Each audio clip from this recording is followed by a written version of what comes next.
একটা ড্রাইভার সে চট্টগ্রাম যাবে, তার লক্ষ্য উদ্দেশ্য চট্টগ্রাম, তো সে তার গাড়ি দিনাজপুরের রোডে নিবে না। দিনাজপুরের রোডে নিলে চট্টগ্রাম তো যেতে পারলোই না, বরং সে লক্ষ্য উদ্দেশ্য থেকে আরো দূরে চলে যেত। অনেকে বলে নিয়ত ঠিক আছে হুজুর, নামাজ পড়ি না আমি, নিয়ত ঠিক আছে। এইগুলো বেকার কথা। ওই ড্রাইভারের যতই নিয়ত ঠিক থাকুক, সে গাড়ি চালাইছে যাবে চট্টগ্রাম, নিয়ত ঠিক করে নিয়ে চালাইছে দিনাজপুরের দিকে, নিয়ত ঠিক করে তারা সে কি এখন চট্টগ্রাম পৌঁছতে পারবে? চট্টগ্রামের রাস্তায় দেখতে হবে।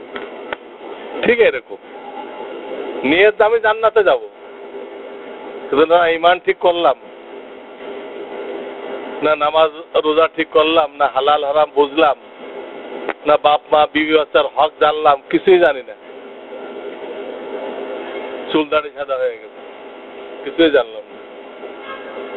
নিয়ত আমার একদম খালেদ, বেহেশতে যাবো আমি।